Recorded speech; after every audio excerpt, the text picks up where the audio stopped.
shut him down. It's a double kill for Jim. Oh my God, Jim! Looking pretty good. It's gonna be a triple kill. Jim comes on fire. Jim comes on fire.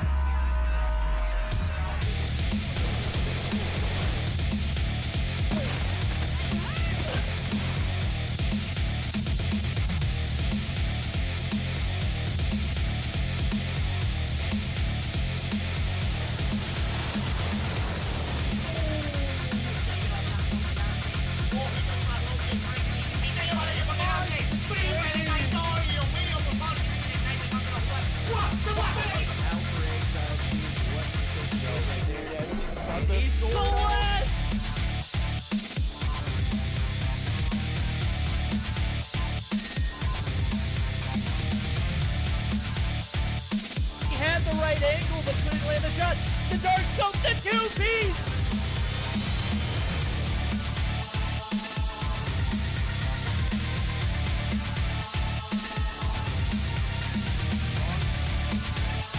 Oh my God!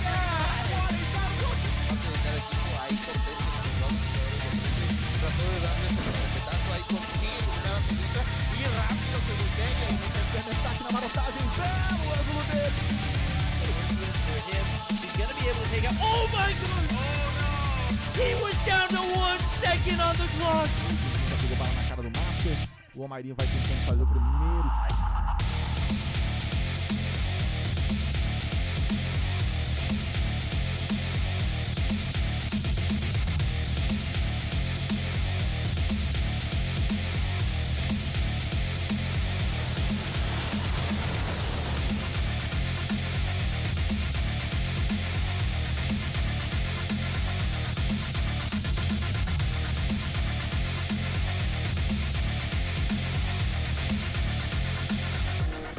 Da escada vai tentar o tiro porrada e bomba! Velho, clutch muito difícil de vencer, mas...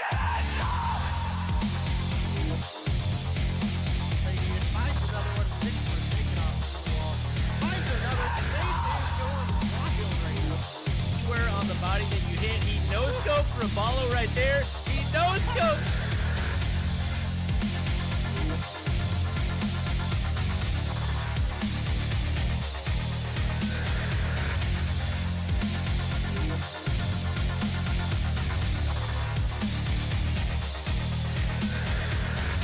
Termina eliminando a Jackie, igual queda solamente un nuevo por parte de RP, consigue la primera baja en este round, se da cuenta que no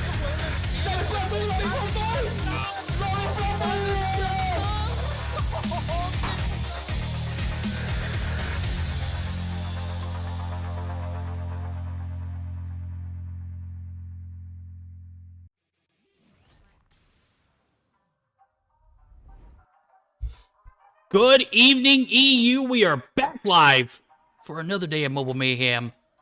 Fall season 2021. It's your boy Verdict. How's everybody doing out there? Denominate on the ones and twos with me as always. Here Thursday as Imperium's taking the day off. How's it going, buddy? Doing all right, man. Definitely been an interesting day so far. Right? Obviously, you know some of the randomness, but also got a chance to look at the upcoming brackets for stage 4.5 East and West. And Yeah. Yikes. That was pain to look at. So I'm glad we'll have a little bit of that saltiness washed out as we have some really great matchups here tonight. I mean, Anarchy versus Asylium has quite a bit of potential. Qlash versus Gallant I expect to be pretty one-sided, but Qlash does have a tendency to really stick out when things kind of have them in a corner, I guess is the easiest way to say it. And I feel like there's also a lot of potential between the Noxious Blood and Aphelion matchup that we'll have in Game 3. So I'm pretty ready for it. Yo, you and I both. As a matter of fact, we got to see Aphelion make their debut on Tuesday. I know you weren't with me. It was Gilmania who co-casted in, but Noxious Look, Blood. I'd love to be here. Oh, bro, I would love for you to be here every day as well. But you know, we try to give you a little bit of time to do what you do on the outsides, and definitely love the fact that you were able to pick up today. So, speaking a little bit more about the matchups, we'll get into the primary matchup, which is our first one of the night, a little bit later. But Noxious Blood and Aphelion definitely has a little bit of appeal. Aphelion made their debut against Me6EU on Tuesday, and it wasn't the prettiest sight. So Noxious Blood has an opportunity to, you know, give them a run for their money as well. Qlash and Gallant, I'm going to be honest with you, Qlash has been on the downward spiral. They took a 2-0 from Bunker, who are looking great. And speaking of Bunker, unfortunately not able to play tonight. That's why we are starting late. So if you were wondering, well, it's about, you know, almost an hour past the time that we're supposed to usually start. It's because it is. We're supposed to have Bunker and Stamina start off, which I'm going to be honest with you, I would have died to see that matchup. Because Bunker has been, like, constantly improving. They've got tier 1, like, great potential to be a top contending team. But unfortunately only have a forward. I wouldn't have wanted to go against Stamina either, so... I mean, to be fair, I would pretty much put Noxious Blood, Aphelion, and BK all in a really similar situation where these guys have really good talent, but consistency has been a big issue for them. So I still think we have some great matchups tonight for sure. Absolutely, and if you got clickbaited by the tweet that I just put out, yeah, we do have a Stage 5 preview on our hands tonight. That's going to be Anarchy and Asylium. Asylium also picking up that slot for Oxygen, who obviously they got dropped for outside reasons. Didn't, you know, want to be a part of that. Asylium is going to be that team who is going to be in that Group B, which I'm going to be honest with you, probably the most disgusting of the groups to be in. I'm trying to pull up the tweet that I had COD Mobile Esports put out. Group B consists of Anarchy, Oxygen, who are now Asylium, Zygnus, Godsent, NYSL Mayhem, and Tribe. This is where dreams go to die. Like, yeah, that's I mean, hard to look at, man. Oof. What happened there? I'm looking at Group A, and I mean, obviously, if I am either of these teams, I would, you know, opt to push that granted, you still got Stamina and Nova in there, which Group A is ARP, Explicit, Skate, Full House, and again, Stamina and Nova. But I'm looking at Group B, and these are all like finalist teams from every tournament that I casted on a regular basis every week. Not only the Western group, but the Eastern group. Group B is pain, dude. It is absolute pain. And oh my god, there's a lot of really, really good competitors that have a chance to win it all. That just, I mean, only 2 teams from each group are going to make it through the first set. So that hurts. Yeah. That hurts so bad. And that's not to discredit teams like ARP, Explicit, Skade, Full House. Specifically from Group A, like that is going to be a very intense bracket as well, but I mean, Group B is just top to bottom.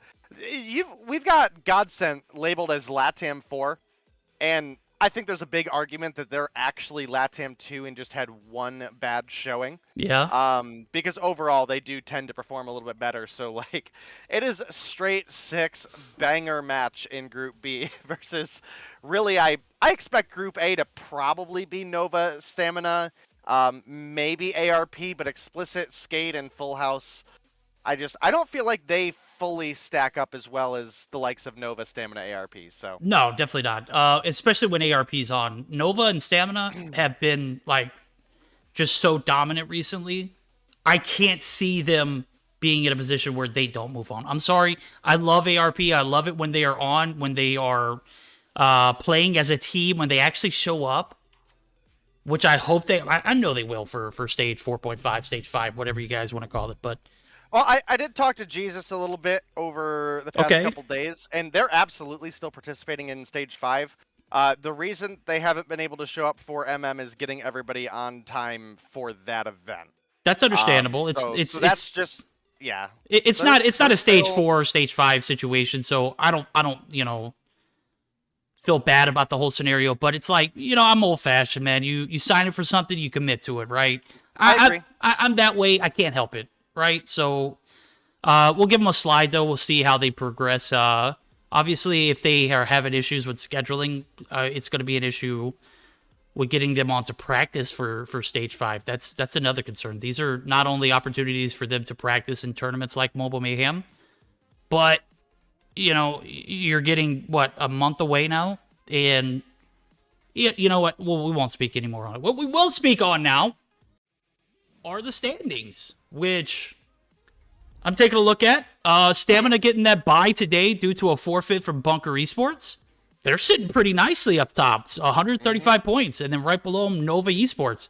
2 Stage 5 contenders in the same bracket, sitting pretty at the top of the list here. So that is interesting.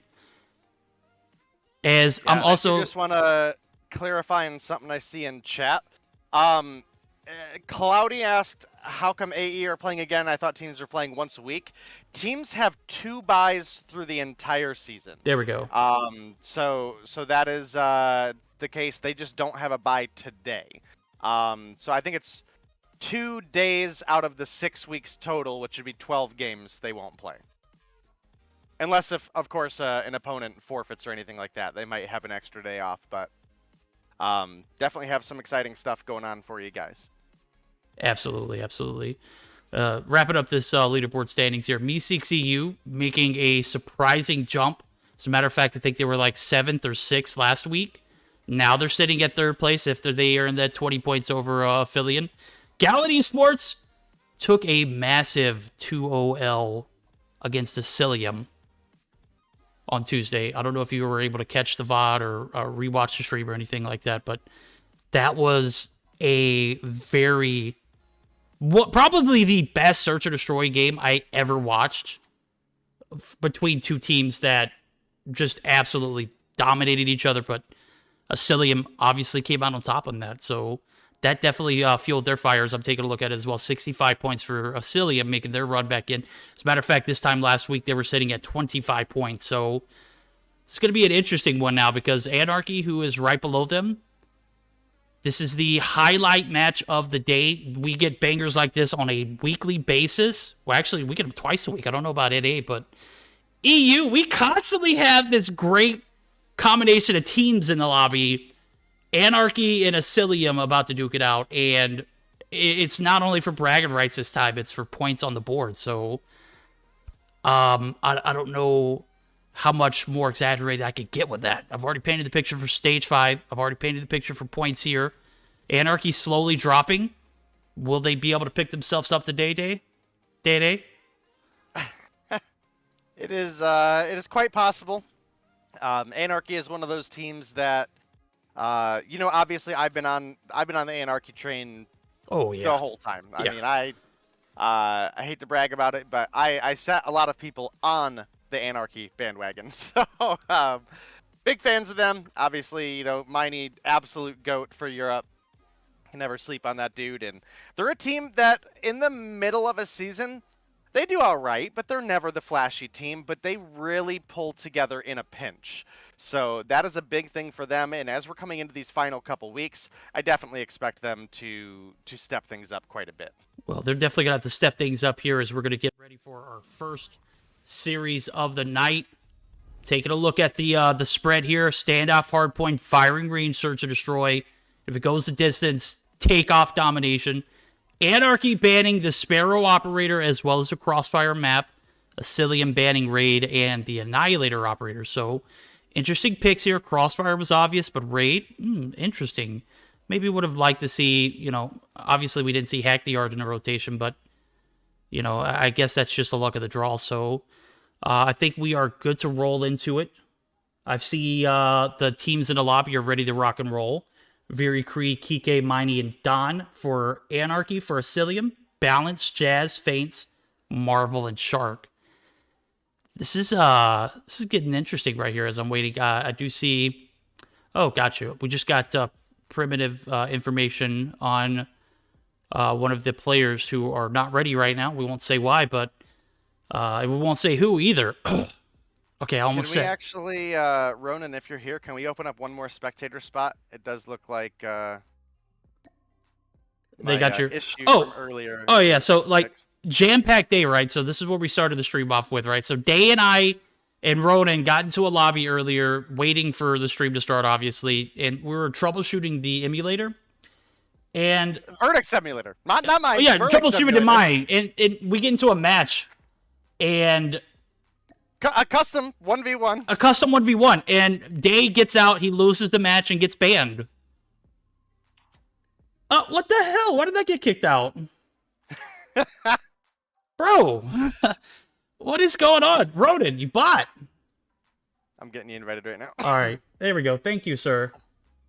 You kicked the wrong bot out, bro. Yeah, I'm gonna leave my phone in just in case. Obviously, I've had a couple emulator issues recently, so I would rather just have the backup.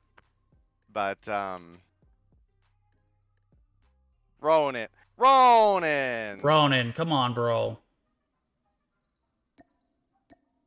I'm gonna get you back in. We're gonna keep both of Day's accounts in. Hey, we're good with that. Five slots open. Come on now. We're gonna get geared up for game number 1 here. Can one of the mods unban my good friend Cloudy? I'm gonna be honest with you, bro.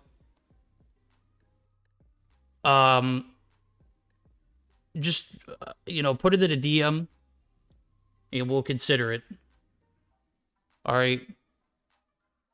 If man's like Cloudy out here vouching for you, I'm gonna be honest with you, it's probably the wrong one to vouch. Oh, Denominate Cast doesn't have everything downloaded, so I guess you are gonna have to be on your... Alright, yeah, I'll dip on this one and just cast for my phone, but I would like to get back in. Yeah, that's fine, Ronan. Now we're waiting for the players. It looks like the player who was excused earlier to bounce out and join back in is done. Handled business, got back in the mix. Now we're good to go. Players not ready. Viri. I just saw Kike in chat. Viri. Kike, tell Viri to ready his butt up. You stepbrothers need to get on top of this, bro. Come on. All right. Current time is 9:04 Central European time. We're getting geared up for game number 1. Hopefully, Viri still not readied up. Okay.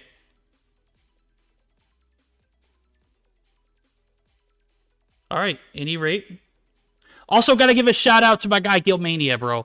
Reason why he couldn't come through any this weekend to cast is because it's his birthday and he's going to be out celebrating.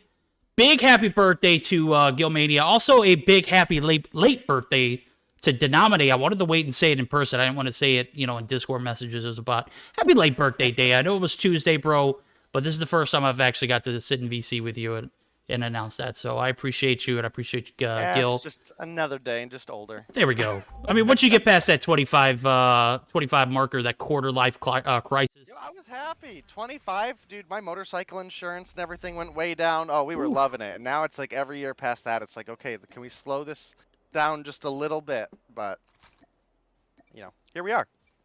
Well, here we are. Game number 1 here.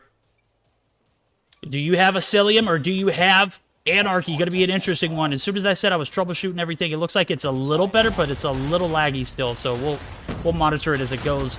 Shark going to get first blood there, but Miney actually going to come through with Don and pick up 2 big kills. First point going to be contested heavily. P1 on the open to Grannies. Anarchy going to be able to pick up a few points uncontested as they have opted to push up towards this point. Now going to be having to play for spawns as I do see them spawning out towards top blue area. So going to be an interesting one. 21 uncontested points, but that could change any minute.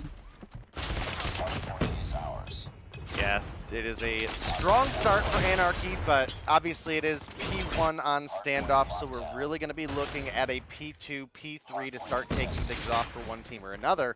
And currently, it is going to be Asylium, who do have that kind of back farm spawn right now. I expect a couple players to start moving over and really work on that garage, and actually a couple players are starting to work over towards that spawn point now. And that'll be a really, really strong opportunity for the side of Asylium, who many of you guys will obviously recognize as, at least for the most part, formerly Oxygen. So Creed comes through with a big 2-piece. Miney, KRM in hand, gonna find balance. Ooh, Shark was looking to get that respawn back, but can't quite win against Miney, who picks up 3 in the feed. Yep, got 9 on board. As a matter of fact, we'll take a look at Creed. Creed had full streaks. He's got a Lightning to play with, and he's got a Goliath doing a great job here for perimeter control.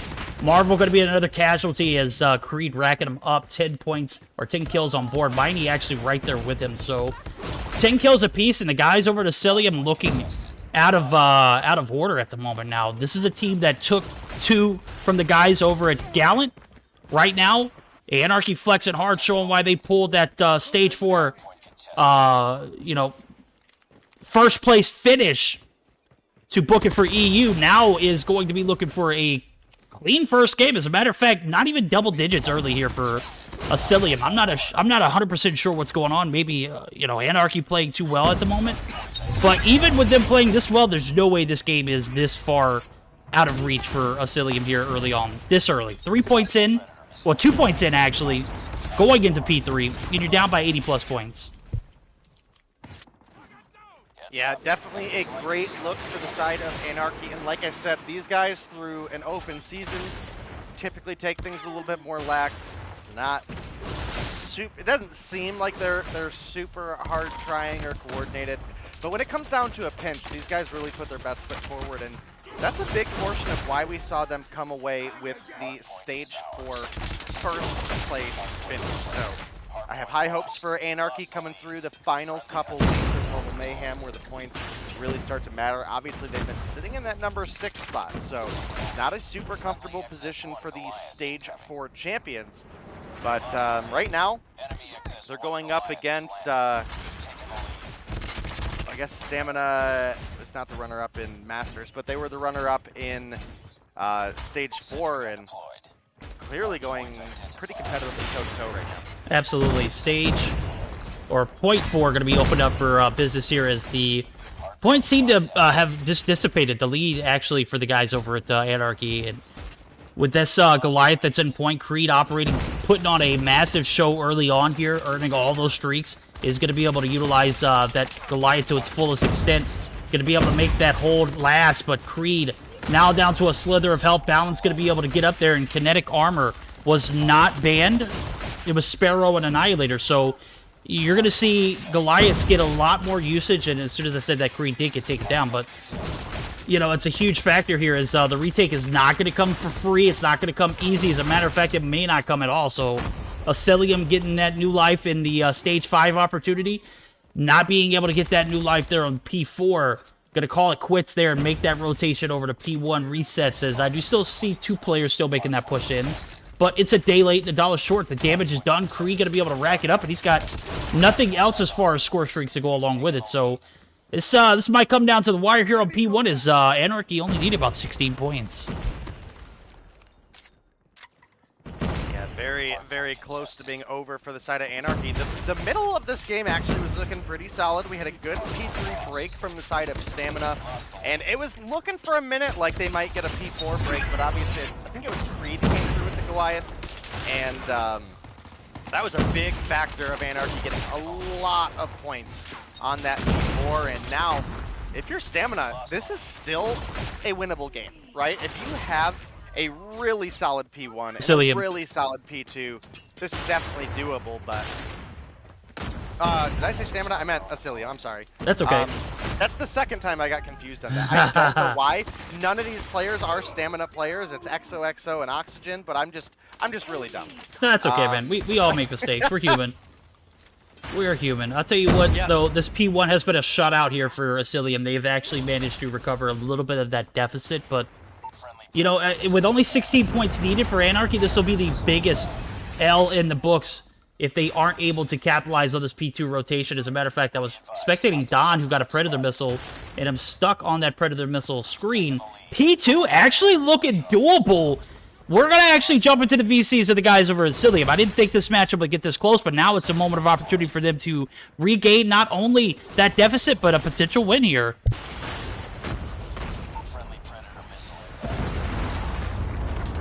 Back pushing. Red car. Nice pick. Friendly airstrike incoming. Gas, 1 HP, push back factory. 2. There's 2. One top. Dead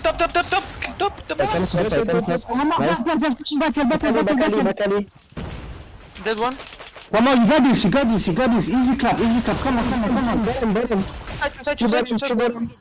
Lol, your shit. Chubakali. This is the easiest game I ever played, bro. You know what? This is... All right, a little bit of confidence there, a little bit of a boost from that in push in game number 1. Even though Asylium were down by 70-plus points going into that P4 rotation, or P3 rotation, managed to come back on a stout P1 and an even stouter P2 transition. Anarchy dropped the ball. They only needed 16. They couldn't get it. They were shut down. Game number 1 going in favor of the guys over at Asylium, making a hell of a comeback day. Woo! We asked for a banger, bro, and we got this. This is much more than a banger. Yeah, and I was literally just saying this is still winnable on a good P1 and a good P2 split for the side of Asylium, and sure enough, they come through with a great P2. Sentry gun set up bottom, bought them quite a bit of time, and I don't know if you stuck around long enough in the VC, but we had quite a bit of cheer coming from the side of Asylium, including some, this is the easiest game I've ever played. So yeah, I don't know about that, bro. Y'all were getting manhandled the entire first 2 points, 3 points almost, and it was a well-fought game. I would say the easiest. As a matter of fact, it was, you know, the backs of that P1 shutdown. I don't know how they did it.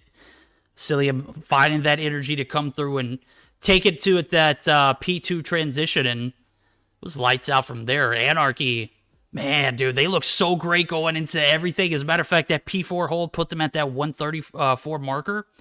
They didn't manage to put up I don't think they put up a single point after that, did they? Oh, 1 point. That's really it. One freaking point. One. Wow. Sheesh. Game number 1 was a banger. Yeah, I mean,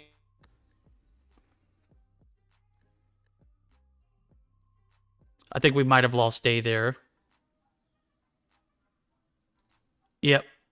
All right, we're going to take a look at the best 3 while day internet gets back and connected. It looks like everything's good on my end. Ronan, let me know if you hear me and everything. I don't think I can hear Day. Yep, the internet just went out. Standoff hardpoint, we just saw was a 150 to 135. Jesus Christ.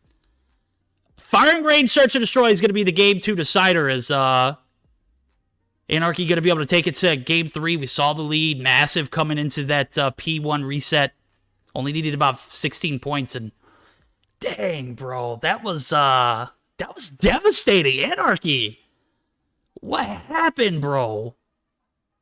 I gotta say, Marvel was popping off, though. I took a look at the stats and everything, and Marvel was, like, the only player positive at one point. He was, like, 19 and 15. Bro was slaying the freak out.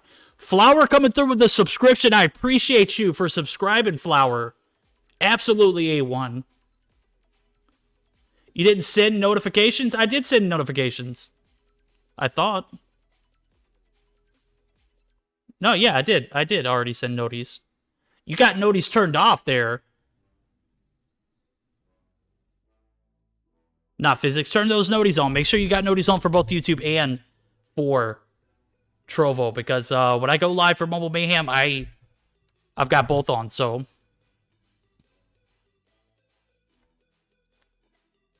All right, hello? All right. Oh, Dave's back. Right.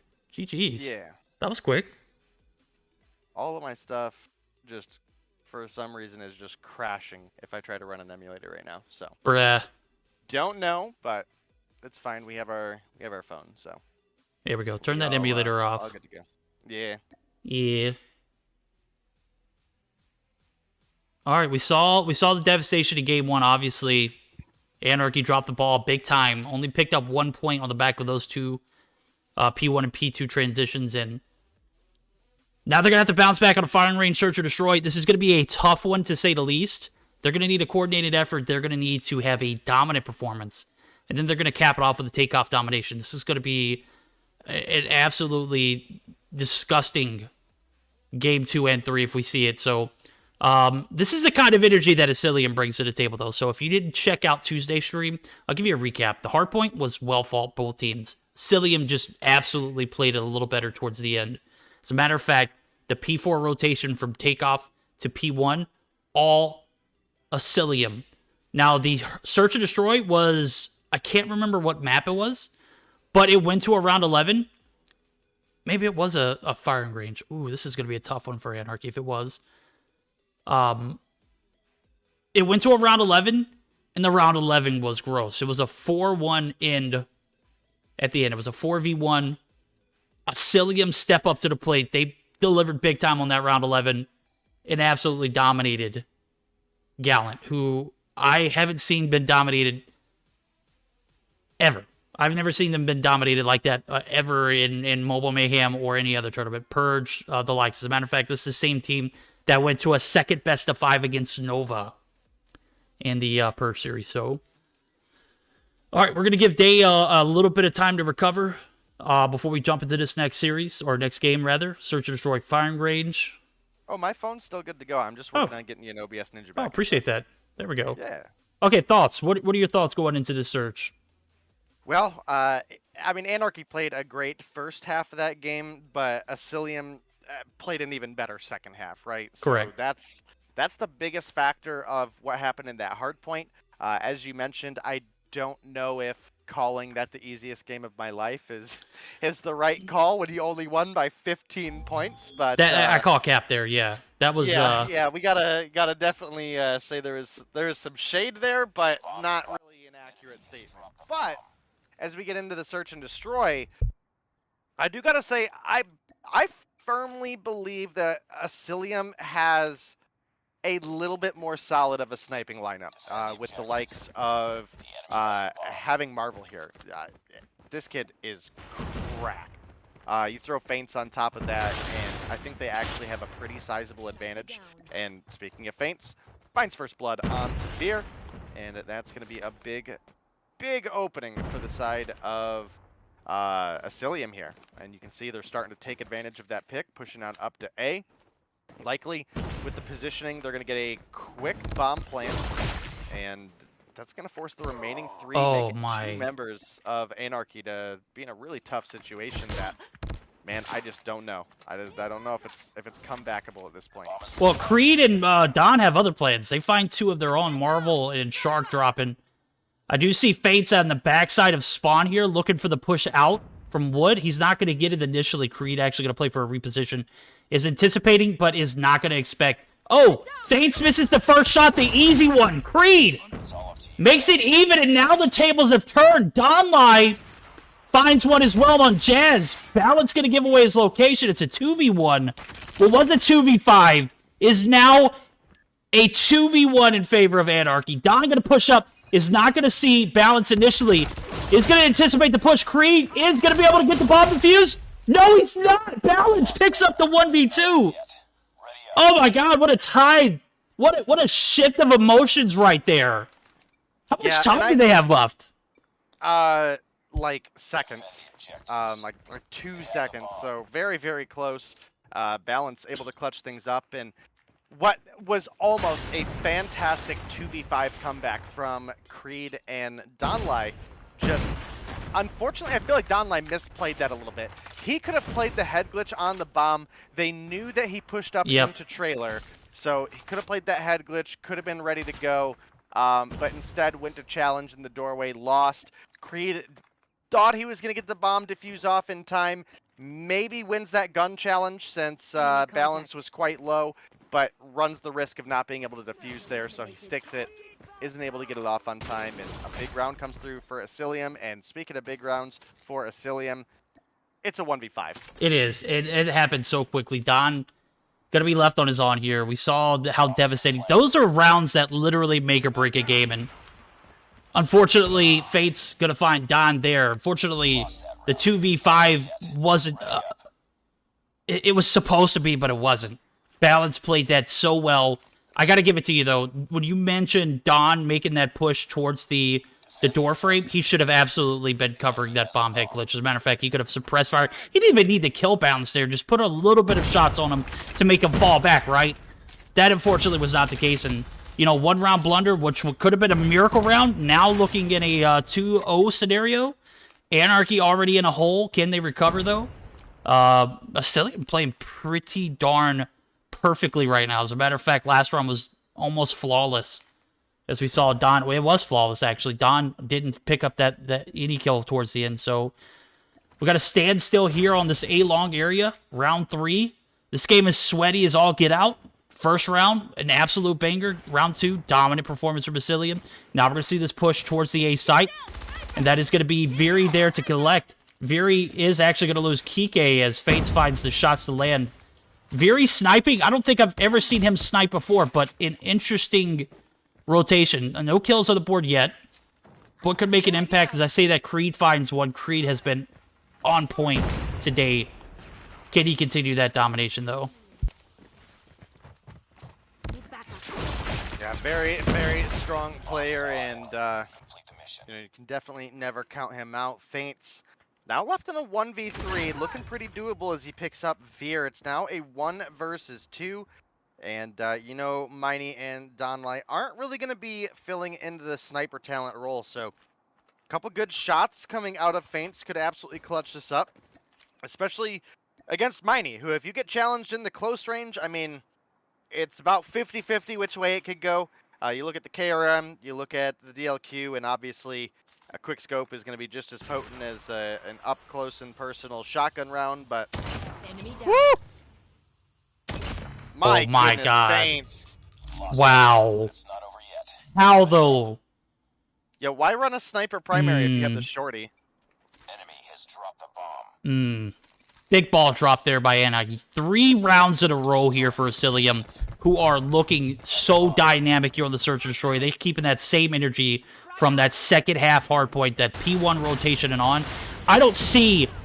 Oh, Very finally gets on board, finds Faints. I don't see how a team that was on the back burners on that first game could pick it up and collect it that quickly, and sure enough, they do. Balance going to find Miney. Miney has not been a factor in this Search and Destroy so far. Only 1 kill on board. Balance, however, has picked up the 1v2 clutch. Even though it was a 5v2 scenario to begin with, Balance came through major for this Asylium squad. Now, Bomb is right here next to Balance, or right in the hands of Balance. Looking to make this A-long push again. Is going to have to deal with Kike if he does peek this corner.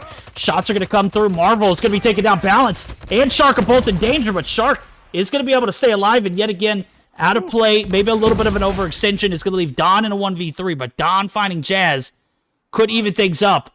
Not going to waste any time here. Shark going to be taking shots from the trailer side. Bombs down. 42 seconds on the clock. Shark is going to be able to hit it. And Don, you got to reposition there, bro. There's no way you win that out in the open. Yeah, 4-0 for the side of Asylium right now. And my goodness, those are numbers that are absolutely just so hard to swallow if you're an Anarchy fan for sure. Especially since, I mean, the 2v5 round almost came through. Creed gonna open with a frag, but Marvel quickly gets a refrag on to Donlai. Another kill coming through. Another on top of that one as Marvel and Balance are just absolutely wrecking shop. Veer does pick one up there. It's gonna make things look a little bit more doable as it is a 2v3. The bomb plant not coming down yet, but unfortunately for Kike, he was peeking up top and Jazz pokes his head on through. Gonna find the free kill, and now the bomb plant is here. Veer left in a 1 versus 3. Oh, Marvel. Taken down by Marvel. I told you, Marvel is just another beast when it comes to sniping. Him and Denicio are up top for that top sniper role right now. I would love to put Narcs in the mix, but every time I look to see Stamina play, either he's not playing or they get a forfeit via another team not being able to play, so... Narcs, what if he's on, but Marvel, absolutely on point. Shark going to pick up 2 to start things off. Veery going to try and even things up. Shark is going to be taken down himself. Kike and Veery in a 2v3, and this is a all too familiar position for Anarchy. They haven't been able to clutch a single round yet. Find the shots to land, take down Jazz, but Feints and Marvel, the 2 snipers on board. 7 kills for Feints. Put his name up there as well. Marvel with 6. There's no way they don't clutch this. It's a 5-0. You had to be perfect going into this last round, which is match point here for the guys over at Asylium, but they have not. Anarchy has been everything but perfect, and that is going to be now Kike in a 1v2. He finds the shots onto Marvel, but he's still got Fates to deal with. The only thing he has going for him right now is the rotation with the bomb in hand, so he's got about 55 seconds left on the round. He's just going to make that rotation to be in. Go ahead and put the bomb down, but you still got Feints to deal with, and that is a massive ask for Kike here in this 1v1 scenario. 40 seconds on the clock. Can he clutch it? Yeah, 1v1. This is a must-have round win for Kike, but my goodness, it's not going to be a comfortable one. He is rotating in behind Feints right now, but takes a couple shots, gives away his position. Feints takes the challenge on the head glitch, and Kike beams him off. My goodness. Those shots come raining in, and, you know, Feints, ego chow, I can't even lie. I can't even put up. I would have done the same thing, especially with how well you've been playing today. There's no way that Kike wins that, but sure enough, that Holger OP pulls in 100 clips, just fire away on that bomb site. And a few of them do hit. Marvel and Don are going to get opening bloods there. That's going to be a 1-for-1 trade, but this Asylium team playing way too well. As a matter of fact, Marvel going to find another. Feint's going to find another. Miney, who has not been on today for this Search and Destroy matchup, is going to be left in a 1v5. Gets one shot to land. 6-1 fashion. Asylium upset your Stage 4 champions. 2-0. After a massive comeback on the hardpoint and a dominant performance in the Search to follow up, they're going to be sending Anarchy back to the drawing boards there. I'm not 100% sure where, the strategy was, but I got to give it to Asylium. That new life just looked, it's a great look for him. You get that Stage 5 fresh invite. Didn't have any hope a few weeks ago. Now you've got a second chance at life. They are maximizing vastly here in Mobile Mayhem. We'll see how it translates to Stage 5 when that time comes around. But looking at the scorecard here, was obviously a 7-round search. 9 kills from Marvel. 8 kills for Fates. Nobody for the guys over at Anarchy, the Step Brothers, the ones we love, could even get past that 5 kill marker. And wow, Dave, what are your thoughts? Yeah, unfortunately, Kike able to come through and win the 1v1, and it was an opportunity where the sides had switched. Maybe Anarchy's able to turn things around, but they just couldn't pull things together with a second chance at life. And hey, sometimes that's just the way it happens. And it's going to be Asylium coming through with a very close hard point, but a very dominant search and destroy win over Anarchy.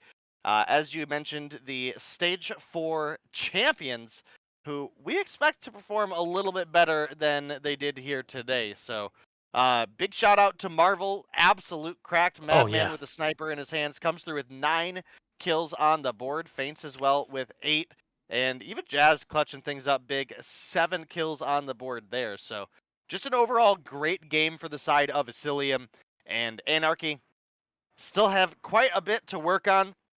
And, again, we're boiling down into the last couple days of play here. I think after today, it's just next week to secure your spot for finals. So that's 2 massive. more chances for Anarchy to pick up some points and hold their final spot, because the 7 and 8 place teams are also looking for that opportunity, let alone the 8 and the 9. I think if I remember correctly, Anarchy are sitting at 60 points? Yeah, that's as a matter of fact, 40 points on the line for those other teams in just the last week. So I'm taking a look at it. I don't know if it's up to date or not. Yes, it is. It is up to date. Asylium have 85. They've passed Meeseeks for points right now. They sit perfectly. They were at 25 points last week, bro. Now they are in a 3rd place position where they could absolutely capitalize on the last 2 days. I'm taking a look at the schedule. They have only 1 matchup next week, so they're going to have to play big, and that's going to be against Nova. Ooh, feels bad. But Anarchy, on the other hand, are going to only have... They're going to have 2 matches, but both of them... Well, one of them are going to be super sweaty. One is against Qlash, which is a hit or miss, and then Stamina, who hasn't lost a single series. As a matter of fact, they've only lost 1 map this whole entire season, so... Anarchy, your spot is not secure. As a matter of fact, Qlash could absolutely devastate towards the end, but I'm assuming that Qlash and Anarchy matchup is going to be the deciding factor on the 9th, which is next Tuesday. So, woo! Man, I think I'm done for the day. Can we call it quits? Absolutely not. We've still got plenty of action left. We got 2 series remaining, and the one we're going to have next is going to be Qlash and Gallant Esports, guys. Don't go anywhere. We're going to get geared up for a short intermission, but first we're going to have a word from our guys over at COD Mobile. So, guys, don't go anywhere. We're going to be right back with some more action.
All right, guys, we are back live with some more Mobile Mayhem. Qlash going to be taking on Gallant Esports. Day. I know we were just talking off stream, but we're looking at a 4v5, and I got to say, I still don't favor Qlash in this situation. You're muted. This is not an easy team to go up against in a 5v5. Still not an easy team to go up against in a 4v5, especially Qlash, one of the teams that has historically been underperforming, at least to a degree. So this matchup does have some specifications to a couple different teams, right? I mean, obviously, not only is this a big match for Qlash, hopefully they're able to pick up an upset win and get themselves 20 points. But Anarchy are, again, still in that weird spot. So depending on how this match goes, it could affect where Anarchy stands too.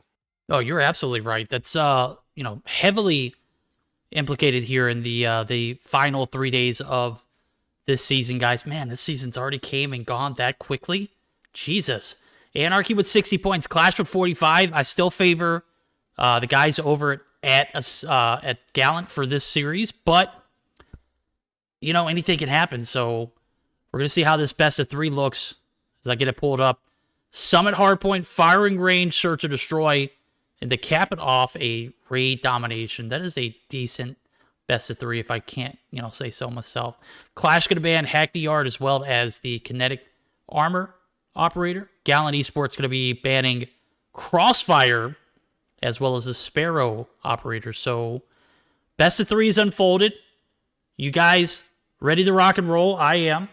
We've got all 4 players in the lobby for Gallant, but again, I won't stress how big a 4v5 still is against these guys. It's basically like a 5v5 against a top tier 1 team still, in my opinion. So we're gonna have to give it a minute. Let me read this. Oh yeah, we're good to go. Never mind 5v5? No way. Are they past the time, though, is the question? They have 1 minute. Okay, interesting. They have 1 minute to get them, okay? All right, there we go. All right, Genius does ready up. Hey. That hurts for Qlash. Well. R.I.P. Yo, that sucks, because I was starting to think, this is starting to look like a good matchup. Can you screenshot cool down? Don't forget. Yeah, I don't know if that's going to be the case anymore. Oh, I've got in-game chat on, sorry. I couldn't tell. I was like, who the hell's talking in the background? And sure enough, it was one of the players in lobby, so. All right, 5v5 here as we are getting geared up for this Hardpoint Summit to start off. Predictions.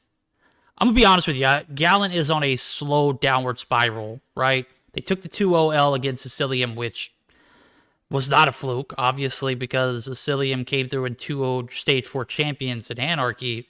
Made it look easy on that search and destroy. The Hardpoint, however, was very, very intense. Heavy comeback. Definitely was not the easiest game of their life. I don't care what they said in VC. I don't care what the scenario was. You could tell me that all day long, knowing that you won. It doesn't matter, bro. That game was like in the arms of being taken from Anarchy. Now, we're going to see how this one pans out. Bay Anime coming through with the sub. I appreciate it. Much love, Bay Anime. Hope you enjoy the content as well as the semi-decent emojis that I put up. Yeah, I do got to say, for this matchup, having the Kinetic and the Sparrow band is probably even worse for Qlash. So, giving Gallant the opportunity to use an Annihilator against you is like the same thing as saying, here, Tech, 1v6 our whole team with the Annihilator. So, oh, that's money right there. For anybody who has watched NA, you'll obviously know that reference. But yeah, Gallant, absolutely disgustingly good players. So giving them a incredibly accurate, easy to use operator that one-shots you like the Annihilator. I feel like P3 and P4 are probably going to snowball pretty hard in favor of the side of Gallant Esports. You're absolutely right. As I'm taking a look at it, Raid's already got a Predator missile on board. No other operators or score streaks ready just yet, but a literal bloodfest here in P1. It's actually going to lead the guys over at Qlash with a little bit of an advantage, making that rotation over 28-14, about as neck and neck as it possibly get. Capo going to come through on the refrag there. Genius going to clear out old Raid, going to make the push up. P2 looking already decent here for Qlash. Panda going to be taken down. Oh, my. Says comes through, picks up 2 big kills, and is on point. Is going to have one to deal with. That's Aphelion. Does work. Oh, my God. Who is this Says guy? When did he make this entrance into Mobile Mayhem? Is this a rename? What the hell is this guy? I've never seen him before. Playing like an absolute beast right now. P2 already dominating performance here for Qlash.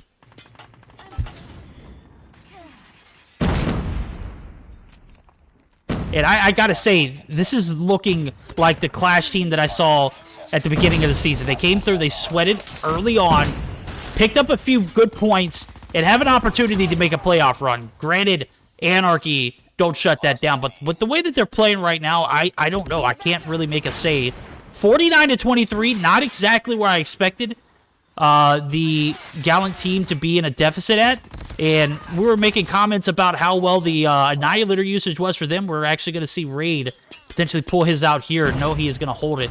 They do have P3 set up. I did specifically think that P3 and P4 are going to go the way of Gallant Esports. So, going to be keeping a big eye on this P3. And then as we move over to P4, I definitely expect them to have some success there. P1 and P2 on Summit are not super important. You basically are going to be getting set up and just making sure the opponent doesn't get 60 points on each P1 and P2. And they've done a great job of that. And as you can see, here we are for the P3. And this game has quickly swung back in the favor of Gallant Esports. Now, it's not going to be a giant lead going into P4, but actually a big break coming through for Patron there. Oh my goodness, finds a quad in the feed. And that will get them a little bit of points back, but you can see that Gallant playing it smart, they're going ahead, they take their deaths, and they get set up for P4. 1 kill going to come through with the Pred missile there, but I'm pretty sure it wasn't a waste. Oh my God, do you see where Capo spawned? Where did he spawn at? Oh my goodness. Oh, he spawned like, old. Oh yeah, that's unfortunate. Is that a yeah, DQ? that's. I mean, I won't say it, but I mean, we literally. I mean, that was a very unfortunate spawning. Like, there's no way he spawns all the way down there. But yeah, you know, we can't neglect that. In hard point though. So. Yeah, and it was additional. Let me watch the VOD. Oh yeah, just watch it as it happens. If you didn't point that out, Dave, there's no way that I would have been able to see that because I was not spectating him. And sure enough, that was flat suicide, dude. I mean, we'll talk about the spawns though. There's no way he spawns there, right? No dice. Oh. You know, and then to cap it off, the Sui nade just. Oh man, come on. Big ball drop there. Game 1, potentially going to be a DQ even if the guys over at Gallant take the dub. It doesn't matter. 96 points and rising. 10 seconds left here on P4. And big stumble, and man, that's a tough one to digest. Hardpoint is ours. Yeah, it definitely could be, especially as a big enough P3 and P4 come through for the side of Gallant.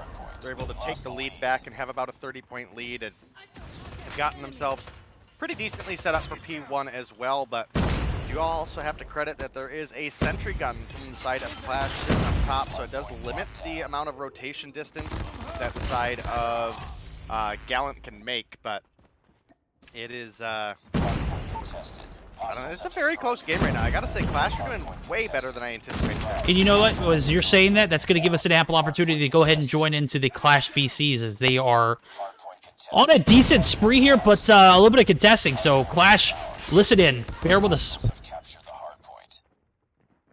Tango down. No, inside. Come on, boys. I need top. I need dead. One on Go inside the contest, please. Go inside the contest. Connector side. On you. Just side, behind you. Connector. One cage. Oh, genius. One back. Max. Come on, boys. Set, come on. Stairs. One, please, stairs. One top. One top. I'm holding green. One is C down. See them, yeah. You have extra health? Get inside. Sit down there. Two bottom, guys. Two bottom. Two bottom. Spawn flip. Come on, boys. Get inside. I don't care about top. Go inside. I'm lagging. Be advised, hostile hunter killer drone inbound. I'm in connector. One inside now. Hunter killer drone inbound. All right, heavily contested P2 here for obvious reasons. Guys over at Gallant looking pretty decent on that P1 transition. As a matter of fact, 21 for Raid, 24 for Capo, 27 for Genius, who makes his last-minute push into the lobby, making a very decisive impression here in this match, number 1. 3 seconds left on a point. Genius not going to be able to get it, but the rotation's over. Actually going to be favoring Qlash at the moment. I see Patrol at point. Ray going to be firing in. Ray going to be taking down Panna. On point as well, and spawns are secured. Qlash looking very decent. They extend this game to this P3 transition. Can they hold it? Genius looking to make the break in. Genius is going to make with Raid, and that is going to be it. Game number 1. Pending result and review. Going to go over to the guys over Gallant Esports. Yeah, we are going to be discussing, obviously, with the admin to get a verdict on the suicide nade. In the past, that has obviously been a disqualification. Killing yourself to gain an advantage in respawn has never been allowed in Mobile Mayhem, so that will likely be the case on this. And there's I'm gonna be honest with you, bro. I don't know if you caught it on stream. I did. There's no argument for it being anything but a suicide nade. He spawned in, got bad spawn, chucked a grenade, and then went and stood on top of it. I mean, it just... And like I said, if you hadn't have pointed out his actual like spawn placement, there's no way I catch that. There's no way I am that alert to see that. I'm glad you pointed it out because we were... Well, I'm not glad because I don't ever want to be in a position to have a DQ on our hands. As a matter of fact, that's the least of my expectations. That's the one thing that, you know, I look away from at all points. As a matter of fact, I'm rewatching the VOD, and sure enough, Capo absolutely took the nade out with the intention of destroying himself. So very unfortunate situation, but I mean, I can't look away from a situation like that, right? Yeah, I mean, it's a rough position to be in. I think Gallant still can probably win this, picking up a search and destroy and then a domination, but it's a round they didn't have to lose, and unfortunately just made a bad choice, and it happens, and it's a bit rough. In the heat of the moment, you know, you get a little bit of a cloudy judgment, and sure enough, you know, you make a rash decision like that. Obviously, if you've played in Mobile Mayhem, there are obvious rules that, you know, state situations like that, you can't do it, right? Even if your team's falling behind, or if you're not winning as much as you want to win, like, and again, it goes back to where he died at and where he spawned at. There's no way that he spawns all the way on the opposite side of the map. You know, that's apparent, but at the same time, it's the ethics of the game. So, Qlash is going to be awarded the point regardless of losing the hardpoint, the DQ via the Sui nade from Capo is not going to go unnoticed. As a matter of fact, I rewatched it on stream and it was 100% evident. I watched it in the moment too, and I made a comment about it. So, you know, you can't win all of them. As a matter of fact, you can't win when you play like that. So we're going to get geared up for a game 2. As we mentioned earlier, the best of 3 in the rotation. Going to be another firing range search and destroy. Don't get me wrong. I absolutely love it. But here we are. Second time around, is Gallant going to be able to close the series out on a search and destroy firing range being down 1-0? I don't know. This is very possible because this map alone is sniper heaven, and the sniper talent over at the guys at Qlash are looking absolutely phenomenal. Panna and Naples.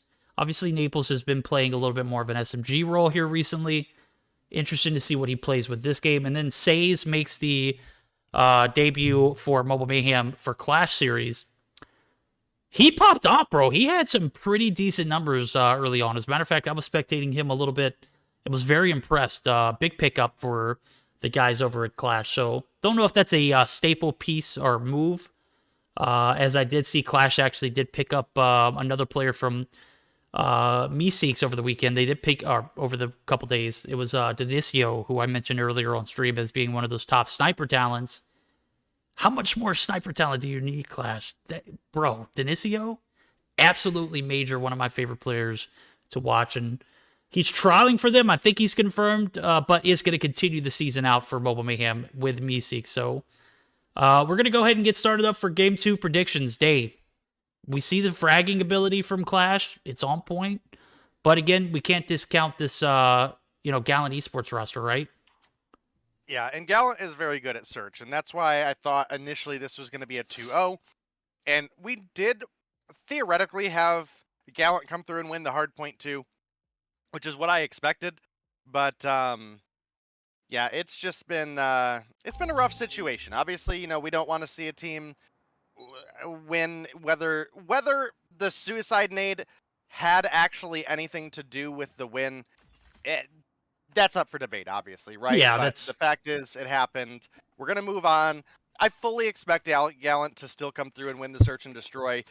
We do typically give maybe a little bit of an edge to the side of what would be the underdog for search and destroy, because even if you go down a bad round, you have an opportunity to regroup, maybe get an early pick in the next one.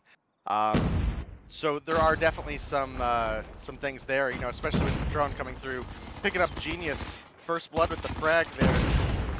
It's a big opportunity. Says comes through, finds Athelia as well. A 2-kill lead right off the bat, and Panna, my goodness, cleaning him up. Absolutely. We're going to get dropped there by Zed in the background. That's going to leave Capo, last one alive in this instance. Is going to be naded twice there. I do see the sticky coming through, but the push is going to come through inevitably. That is going to be Patron, who absolutely gets wasted. The push through this shower site, not safe.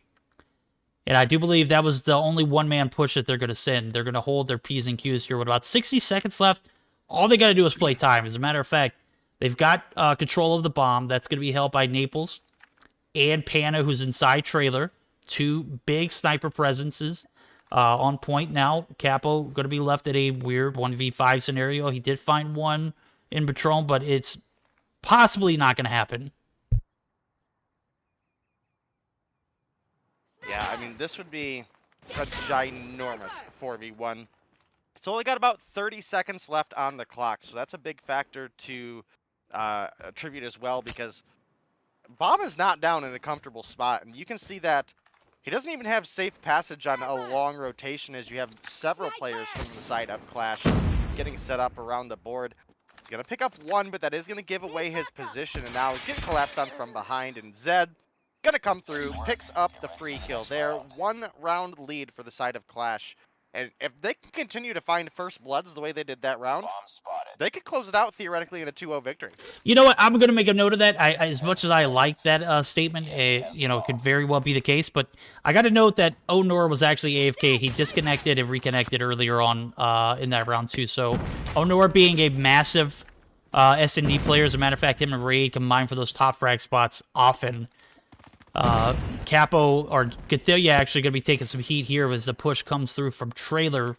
Panna is going to be right there with the jump shot. Well, not Panna, but Patron actually going to be right there with the jump shots. Raid gets destroyed. Gathelia is going to win the 1v1 on the backs of a decent trade, but Zed going to drop in the background. Genius finds his first. Clears off this jungle site. Now the push for this A site is going to come through 100%. Gathelia looking to make this plan happen. Naples looking to shut it down as he is holding back Armory. He's going to have the advantage, but is not going to be able to get the nade off in time. Is he? Oh! Oh, does not hit, but Naples hits the shot! Gathelia going to pick up the bomb, make that plan come through, but the nade, a second one, just well played there from Qlash. As Pan is now going to be the last one alive.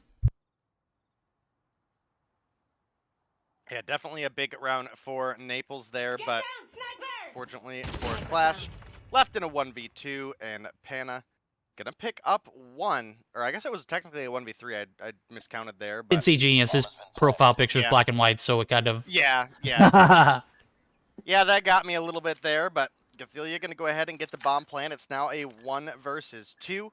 Obviously, Panna has the potential to clutch this up, but woo!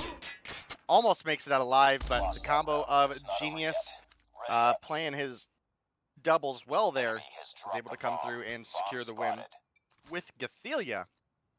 And now we're starting off into round 3, and things are all tied up.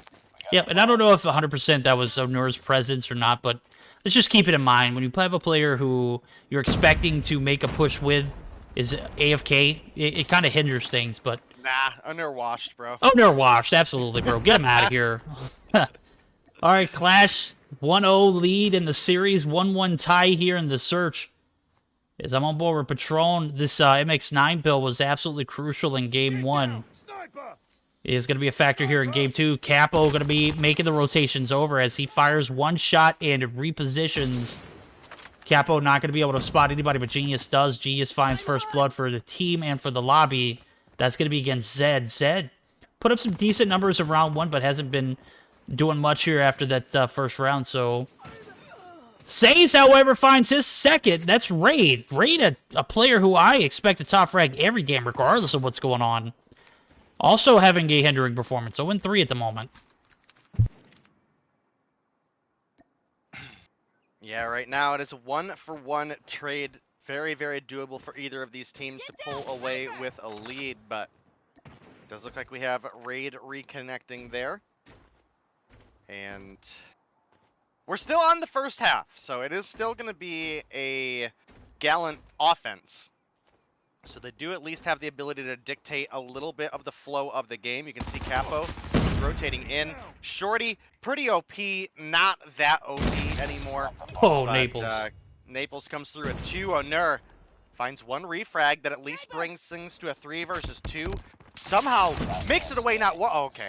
I was about to say, like, he was 1 If he would have made it HP. away twice, dude, Yeah. I would have lost it. He didn't even make it away initially. Like, he was 1 health and recovered maybe for a second and was taking shots. Get ready for the next round. Huh. 2-1 now as Qlash clutched up the 2v1. Enemy has dropped the Looking pretty decent on the search. I made a mention earlier. This is an opportunity for Qlash to put up some numbers, and they get the DQ to take game 1, even though they lost a hard point. We saw what happened. You know, no need to even discuss it further. But a valiant effort here in the search and destroy has led to a 2-1 scenario. Gathilia bomb in hand still. They're pretty confident in this push. Doesn't expect Naples to retaliate, though. Naples finds his third. Raid gonna trade Says. Patron gonna trade Raid. And a 4v3 now. Patron gonna take some more shots from trailer site. Bomb still in hand at Gathilia, so a 3v4 will ensue. Man advantage still in favor of the guys over at Qlash.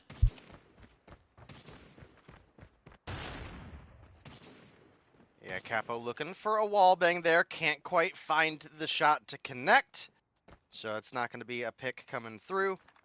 We can see several players are set up A side for the side of Qlash. And bomb down, but not actually down in a bad position as Pan is able to pick up one onto Gathilia there. Genius is able to get a refrag onto Zed. So the 1-for-1 trade coming through still in favor of Qlash at this point. But again, bomb down, not in a horrible spot. There's a real opportunity where they could come through with the win here. You can see Capo's looking to try to get a pick on one of these popular head glitches, but nobody really sticking their neck out too much. Obviously, Genius was able to push up, gets the bomb, and is now making a rotation over. Weird, random shots there. Definitely give away their position. I understand it's a popular spot. Maybe try to get a bullet off before your opponents can, but he's going to eventually find one onto Pana. It's now a 2 versus 2. Woo! Now Pauls picks him off the head glitch. And now Capo left in a 1v2 with not enough time. Nope, not enough time. Playtime. Qlash don't need to do anything. Capo. Oh, Capo finds one, but the bowl push is going to find that that shorty bullet to the face. Naples, Pauls, rather, going to clutch it up there. Didn't necessarily need to. His time was about 3 seconds. I'm going to go ahead and... I got to put that one in question, like, perspective. You don't make that push, Nepals, but you get the kill, so no harm, no foul. But in a situation like that, do you make that push, Day? Absolutely not. Okay. Absolutely not. You have your teammate pushed up, confirmed that he was not on the bomb. Dude, if Capo would have go to La got La that Land. Flick, Yeah. oh my goodness, I'd have absolutely signed out of Qlash. I would have put a little B and just broke my phone right there. Capo gonna find one onto Naples there. Genius gonna find a refrag, or another frag, but Patron comes through. It's gonna be a 3-for-2 trade overall. Raid somehow survives. Now, big opportunity for the side of Gallant to come through with a free plant. And playing their doubles well. They do stop the plant, and that's a little bit more of the play you would have liked to see out of Creed earlier. Again, I get it. The time was so short that you just had to stick the defuse, but sometimes playing your doubles, capitalizing is definitely the right move, and Raid was able to come through big for the team. Absolutely is. I'm taking a look at it right here. Hell of a turnaround there. We're going to flip sides. The attack for Qlash going to come through. Raid going to be holding inside of the trailer site. MX9 in hand, only 2 kills on board. We saw the connection issues earlier. Could definitely be a factor. Could absolutely be a factor for Onur still. So he's only 3 and 5. So, interesting turn of events as the hardpoint, if you're just now joining us, was deemed a DQ. The victory was obviously in the hands of Gallant, 150 to like 110, but yeah, I don't know if we can call it obviously. That was a much closer game than I anticipated. It was much closer, but it was a 150 to 110. At the end of the day, that's a hell of a gap there to cover. So 40 points, that's more than one half of a hard point. So Say's gonna come through and find one. That is gonna lead Onur and Capo in a 2v5. Naples finds his 6th. Onur going to be in a compromised position, is going to be stunned. Nobody going to be there to capitalize. They pushed the bomb. What was that, bro? Onur, 2 free kills, make it 3. Wow. How do you go for... You got a stun on a player. Qlash, how do you go for the bomb plant when you got someone there? It's a 2v2 now, and the bomb is down on B. The push comes through. Oh, man, that was a... Says didn't see him. That's a big feels bad moment. Yeah, they do have the bomb in hand now. Going for the plant. Onur is going to get the stun, pushing on up. Yikes. 1-for-1 trade comes through. Bomb is down. This is such... Wow. What are you doing? Wow. You know what? Dave's reaction, bro. I get it. What are you doing? Dude, that's exactly what I wanted to say. I'm glad you did it for me.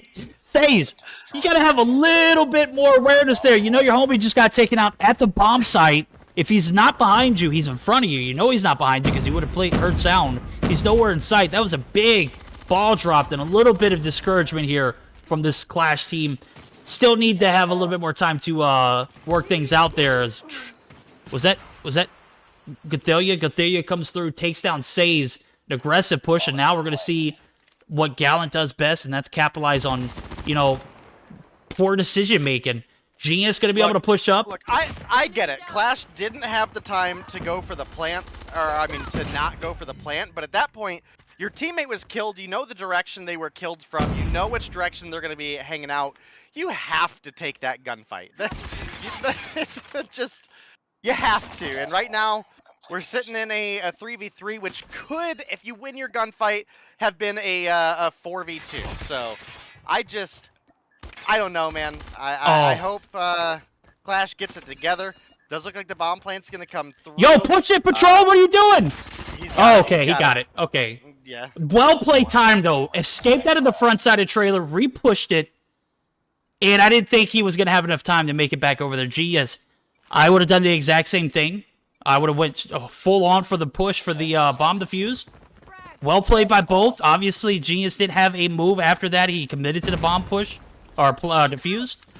It is what it is. Patron almost got caught lacking there, though. 10 kills on board for Genius, 11 for Patron, and a massive game for both of these teams in the Search and Destroy. The hardpoint was a bit closer than expected. Gallant took it, but DQ due to a scenario with a Sui nade. So 4v4 now as one player each drop Pana. Not really being a huge factor in the Search and Destroy. Naples, however, has 6 kills on board. Well, I guess Pana could still be a factor. Say's finding 1, making his 8th. He was picked up on this team on the 2nd of November. It has made a huge impact. Patron finds shots on 1, but Naples going to get credit for the kill. Onur takes down 1 with him. Now, push is going to come for this B bomb site. Capo and Genius yet again in the 2v3. Yeah, 2v3 definitely doable, especially when you have the talent of Capo and Genius coming through. Genius specifically, 10 kills on the board, but does get taken down by Saze. It's now a 1v3, and it's looking like Qlash might be able to push us into match point. And I gotta say, this would be a hell of an upset to have Qlash come through and pick up the victory over Gallant. As you were mentioning before, the only team you've really seen beat these guys is Nova. So a team like Qlash, who's way down on their luck lately, definitely has the talent, right? Definitely has the talent. Corrections on that statement. With... Asylium actually beat them 2-0 on Tuesday. I know you weren't here to see it. But like I said earlier, Gallant on a downward spiral. So Nova a couple times has beat them. It's gone back Yes. and forth, and Asylium has beat them once. And they beat them once in 2-0 fashion. Okay. All right. Well, either way, this is a team you expect to come through with a 2-0 victory over Qlash. Obviously, the first round poop happens, but you certainly expect them to win the search. And Capo going to come through with a first blood onto Zed. That's pretty big. He finds number 2 in Patron as well. Capo activating that beast mode now as he finds first blood. 2 players. Say's going to push up. Raid capitalizing on another kill. Naples going to draw Pana in a 1v5. And this is what we expected here from this Gallant Esports team. Some dominant search and destroy play. They play so very well. Have dropped a few rounds here and there. But it's been a neck-and-neck matchup. As a matter of fact, if you go back to that round where it was the 1v1 with Raid and I believe it was Saze. That round goes a little differently. It was a 5v3. Or 5v2. I can't even remember. That round goes a little differently for Qlash. You're not even in this 10th round. And potentially going to a round 11 here. But this is the case that we've seen a few miscues, a few poor decisions. And you're going neck and neck against a Titan like Gallant. It's not going to be easy. Capo finding his 7th, turning it on here. Making things interesting. Will we see a round 11 day? It's looking pretty, you know, it's looking like it could happen here. It's at least doable, right? I mean, I didn't expect them to be in this position in the first place, but, you know, it is what it is. Somehow Genius able to survive a hit marker there. It looked like it was all upper body, but, you know, I guess the arm sometimes just is the arm. Capo gonna find one on to Pana there. Oh my God, Capo. Another nice shot on the Saze. Turning it up, my guy. The last one. Lost that round, but it's not over. Capo, 3 kills last round. Tie things up. 5-5. We're going to a round 11. Game 3 potentially around the corner. Got to give it to the guys over at Qlash, though. They played pretty decently. Perfectly? Absolutely not. But against a team like Gallant, we're in a round 11. What more can you ask for? This is a moment of clarity here. The attack side flip for Gallant Esports. Gathelia bomb in hand. They're playing it conservatively. As I say that, Naples picking up first frag, takes down Onur. Caught lacking. Where was he even at? Onur was oh yeah, that was an ego push if I've ever seen one. Mid-side sandbags? Absolutely not, my friend. Naples makes you pay every time. 8 kills on board for him. Capo, Raid, Genius, and Gathelia. Oh my God, Capo.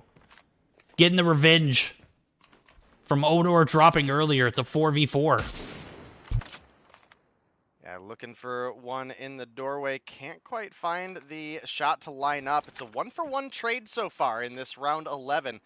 Are we going to see game 3, or can Qlash clutch things up? Capo misses the shot. Pana gonna pick up the kill there. And now the 2-for-1 trade in favor of Qlash. They have a real opportunity to come through with the 2-0 victory here. Gathelia does have bomb in hand, looking to make this push towards the A site. Doesn't anticipate too much heat, as the locations of the players earlier on were backside armory, you know, maybe 10, but we're seeing a little bit of that line of sight being adjusted here. Pana gonna push up front door. Shots miss. Pana, armory, weak. Is not going to get the second one to land. Patron does. Raid's going to be left in a 1v4. Qlash able to close it out 2-0 fashion. 6-5 win. What an intense search and destroy to follow up with a pretty decent hard point to go along with it. So, Qlash. You know what that means, guys? It means you might be making a run for the playoffs here. Definitely a well-needed 20 points for Qlash picked up there, and none for Gallant. So definitely stirs things in the standings up. And, you know, as we're not done with our final day of Week 5, but we're getting very close. We've got one more matchup for you guys, which could prove to be a pretty good one. And Stand down. teams specifically in that 6 through 10 spot all have a real chance of pulling together a win here. Next week, Tuesday, Thursday, 40 points on the line. Oh, absolutely. I mean, 6th place is 60 points right now. So it's definitely doable for a lot of teams. A very, very good game came through between Qlash and Gallant here. And my goodness, Patron and Says absolutely fragging out on the side of Qlash. 13 and 11 respectively. You look over at the opposition, and Genius comes through at 12. Kappa, who had a really slow start, did pop off in the second half, however. And actually, with Qlash picking up the 2-0 victory, I think they were at 45, so that would put them at 65. They actually knock Anarchy out of a final spot, at least for now, right? Again, next week, there's opportunities for all of these teams to pick up points. Qlash could lose, Anarchy could win, but Noxious Blood, they still have a match today that they could potentially come through with a win, and they're at 30. So if they're able to pick up even a 2-1 win, that's going to bump them up to 45. That's going to put them one good day behind Qlash. So huge, huge opportunity for some of these teams. I think the only one that doesn't have a chance is Aphelion, since they played our last matchup today, but even if they get the 2-0 victory today, Tuesday, and Thursday, that would only put them up to 60, and that's not going to be enough to overcome Qlash's 65. So Aphelion are the only ones down and out right now, but 6, 7, 8, 9 all still theoretically have a chance. Well, yeah, Bunker as well. Bunker's out. So they didn't play today. Oh, because they didn't play today. They didn't play today. Right. They play twice, but even if they won both, it's only going to be 40 points. So yeah, right. Bunker's out. Noxious for Blood. For some reason, I was thinking Noxious Blood was playing Bunker. Noxious Blood is also out because they don't have a game on the 9th. Ooh. So 8, 9, and 10 spots are completely out for today, even if they earn the 20 points from this next matchup, which is going to be... No. Technically, no, because Noxious Blood could still be in if they pick up 20 here. Oh, yeah, you're right, 70 50. points. Yeah. Well, no, because then Anarchy and Qlash are going to face off, and either of those teams pick up 15 points, that's going to be a GG's. That's 75 points for Anarchy, yeah. Okay. 80 points. So that's definitely going to shut it down. Your head was in the right direction, and I thought... I haven't got to cast the whole season, so I don't know who all's had their buys and stuff. So I'm gonna take the L on that one, but at least be kind to me about it. No, you're right. No, I was absolutely on board. I thought Noxious Blood had a shot too after I re-looked at it, and it was like 70 points. That makes sense. But then I started putting 2 and 2 together, and I also forgot about the Anarchy and Qlash matchup. Qlash and Anarchy play. Yeah, that makes sense. There we go. That was wow.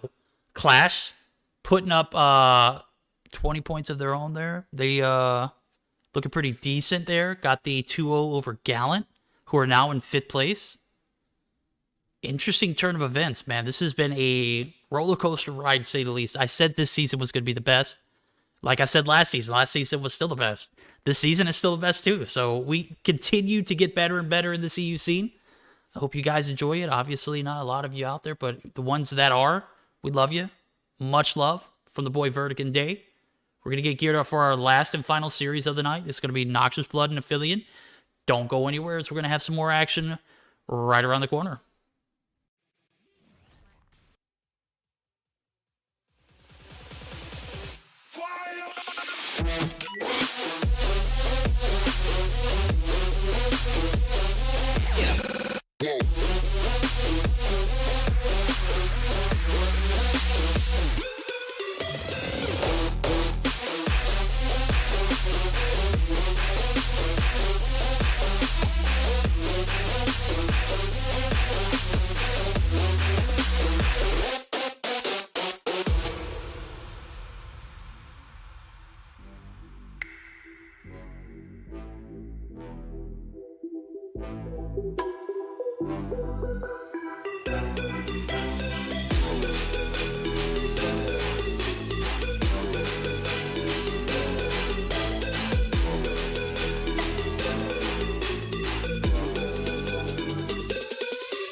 impossible.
All right, guys, our last and final matchup of the night, Noxious Blood and Aphelion. Going to be duking it out. Obviously, we talked about the implication of points at this point, and neither of these teams have an opportunity to make it to the playoffs, unfortunately, but are going to be able to earn some bragging rights here as Aphelion make a last-minute entry into the scene.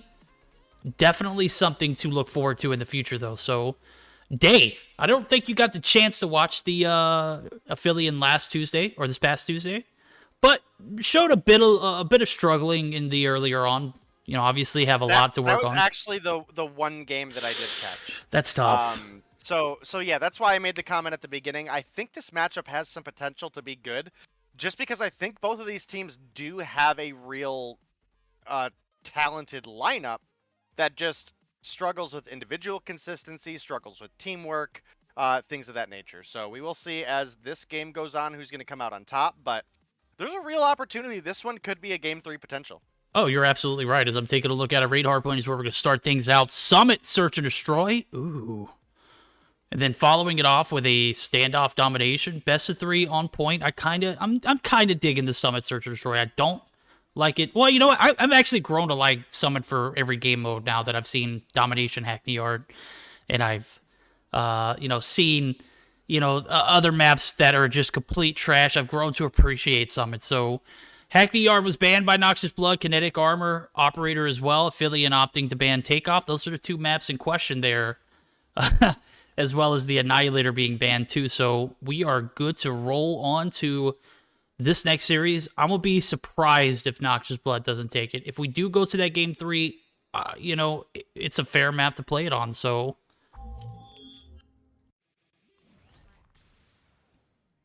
Yeah, it does look like we're getting spawned in, so should be a good one coming up here. And, again, I'm hoping we just get a good matchup flat out here because both these teams have very, very talented players on their lineup. You know, you look at the likes of Apollo, Moru, AJX. I've seen on some teams in the past where he's had some varying degrees of effectiveness, but for the side of AE, Cal, Greek, all amateur players that I thought were upcoming in the past and have continued to look good, so we'll see. We'll see. Is P1 going to be a hold here for the guys over at Noxious Blood? The contest comes through, is going to be instantly taken down. Device, one of the players that I like to watch in respawn game modes, picks up 3 off the bat before he's traded, and the respawn sniping from Moro on point, finds 2 in the feed, and is going to be on the outskirts here. Oh my god, Moro! On a 4, make that 5-piece. Good god, bro. Respawn sniping coming through very strong there. Unfortunately, Nokia tries to make it out of that little cubby, unable to pull it together, and is going to get dropped. And right now, it is Noxious Blood with a pretty sizable lead, picking up about 40 points on this raid P1. So great performance coming out of these guys right now. Yep, gotta give it to Aphelion. They did set up proper early on, but I actually do believe that they've lost spawns now. As Captain's going to be making his way through mid, is going to be able to finally make it there. But the struggle here is you don't have spawns, so even if you do win those gunfights, it's not going to matter because there's going to be plenty of other players. And as soon as I say that, actually, Coop, who is Raptor from seasons past, is going to be on point there to pick up a little bit of slack. But spawning is a scenario that we'll see back and forth affairs. As a matter of fact, 10 seconds ago, both teams were spawning mid. Now one team spawning basketball court. This is just an interesting way to see game 1 pan out. Who did you say Coop is? Coop is Raptor. He was on one of the Aphelion teams back in the day. Interesting. Yes, sir.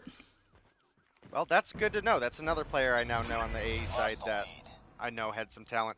I believe he also for a minute played with BK Rog in one of the seasons. Yes, yes, that is correct. Okay.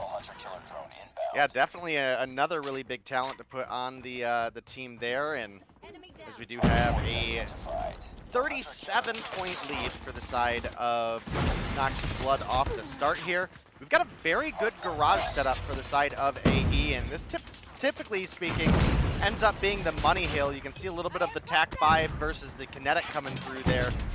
Ooh. Sparrow coming through for Nokia, gonna find a couple kills, but gets taken down. Device on 60 MS, 3 with the Sparrow. Massive break early here, as we're gonna see the contest come back through. Greek gonna be able to win that gunfight. Gemside is gonna be able to get back on point. Paulo there for the break is gonna be taken down, and this is gonna be Aphelion's much-needed time to shine. As I'm looking at it, Greek has 10 on board. Top fragging? No, he's not. That's Kel. Kel popping off right now. 11 kills on board. We're going to see Kel and Raptor actually making that rotation over the P4. They've got 3 players invested. This is a very great early rotation, but you got to win these gunfights in order for it to make sense, because if you lose one, you're going to start spawning out, and that is going to be Raptor actually spawning in, so never mind. Spawns, chalk, possibly, but a well-retained point there from the guys over at Noxious Blood, who are going to be able to continue this lead. Now it's a little lower than it was before, less than 20, but rising as we see this P4 rotation come back in handy to them. Moro on point. Greek going to be trying to contest. Greek is going to be taken down, and Raptor is still right here on the outskirts. Not going to be able to have an easy push. Moro is weak and cubby. Going to push out. Going to see the full-on push up. Kel's going to find one. Kel's going to eat some bullets. Nokia is also going to be taken down. This is a back-and-forth affair, but again, Noxious Blood with the advantage. Did Mirage just spawn right behind the guys? Yeah, I mean, this is basketball court for you, but a little bit rough, but Nokia gonna come through, finds a couple kills, can't find the second one with the shorty, eventually does get taken down by Coop. We've taken the lead. And this is still a very close game between these two teams. We do have back-to-back Tech 5s coming through for the side of Aphelion, and it didn't really seem like the timing was great there, but they do pick up 4 kills in the feed, which will help them build some of that time back up, as Kel now sitting rings, looking to prevent any rotations from there. Melrad coming through on the point, has a Hunter Killer active, about half charged on that TAC 5 again, and Quite a few really good points coming through for AE right now. They're filling up the feed. Kel and Mayrad just absolutely lighting him up, and Coop comes through with a double kill of his own, making a 3-piece. Yep, Raptor actually has a Goliath that could come in handy on this P1 rotation, transition, reset. P5, a dub here. Aphelion doing a great job. 22 on board for Raptor. Coop as his IGN. 19-11 for Kel. Captain started off a little strong, but fell a little shy, but no need to struggle there as Greek, Kel, and Cooper picking up the slack. On the opposite sides of things, I'm starting to worry here. This is a newly acquired Aphelion team. Some of the amateur players that, you know, Aphelion has been known to put up some interesting rosters. They have an interesting one here, and as a matter of fact, they have a chance to steal game 1 on the backs of a hell of a comeback. Captain and Kel going to combine for 2, but Nokia picks up 2 of himself. P1 was a dub earlier. 39 points on the board for Noxious Blood. They're going to start things off strong, but are going to be halted out of the point. How do they still have Ajax? Ajax is right here on the ring side. It is able to stay alive. Device just walked right into a cluster. What was that, bro? Yeah, looking like comeback season right now. AE, they were sitting down about 50 points earlier, and now they're only 15 points behind. You have Attack 5 Use coming in, trying to help the team remake that break. Apollo can rotate up behind. Nokia picks up that kill there. 11 on the board for him, but top frag right now for the lobby is going to be Coop with 28 on the board. The next closest is chilling at 23, and that's his teammate Kel. So really big opportunity right now for the side of AE. Obviously a 15-point game between these two teams. They're looking to push on up into the kitchen, but they don't have the jungle spawn, so that is something to consider. A couple kills do start coming through left and right. Only 10 points to go for the side of Noxious Blood, and it looks like they might have been able to hold it off. They might be, and I gotta say, Coop, interesting positioning with that Goliath. Murad, not giving up. They get the retake early. 39 seconds on the point, but the spawns are not held by Aphelion here. They need to win their gunfights in this point. All 5 players on point present. Nokia gets taken down. Moro going to be the last hope. It's going to be spotted, pushes in. All 5 players here, as we do see the spawns come back in. This is a bloodfest. We can't call it early. Captain's on the outskirts. Divine's going to push in. Divine's going to be taken down. 12 seconds is needed. AE filling up the kill feed. Apollo going to be taken down. 9 seconds and counting. There's not going to be enough time if there's a contest here. Goodness. They are getting stopped out, but Moro coming through massive. It's going to be a contest. Oh, so close. Win game number 1, 150 to 147. Yeah, what an absolutely epic game coming through there, guys. I'm glad you guys got to see that one because holy crap, a 150 to 147 win coming through. And AE put numbers up on the board. Again, not in a position where they are able to come through into a final spot, but definitely here to show us that they are a team capable of bringing together what might be considered, to a degree at least, an upset over the side of Noxious Blood. And no matter what happens at this point, they leave with a minimum of 5 points on the board. So not going to have a donut for the season. No, or not a late join, but late join, yeah, you know, it happens. You got last 4 games on board. You don't have any hope for a potential playoff run. Obviously, that, you know, the fact that Aphelion making their way back into the mobile mayhem scene was a absolute crucial thing. I love Aphelion, and, you know, Max Sauce absolutely on point. Love it when these guys put up a contending team, and that was a hell of a comeback from them. As a matter of fact, that P1 reset back over to the P2 was so devastating, but they just handled adversity so very well. Noxious Blood, they put up hella numbers too. I'm looking at it, pretty stacked, but yeah, 29 and 15 from Greek, 32 and 16 double positive from Raptor, aka Coop, 27 and 17. I'm looking at a stacked, full, plus positive players here. Some OBJ time to go along with it. Greek, a minute and 37, obviously winning those much-needed gunfights towards the end of that match. And AE upsetting Noxious Blood in game 1. I'm loving it. Oh, absolutely. Definitely a great way, especially since since we had a short game here today, I'm glad we got to see a great first series. We come through, and the second series ended up being at least exciting. Yeah. Obviously, Qlash came through with a sizable win there.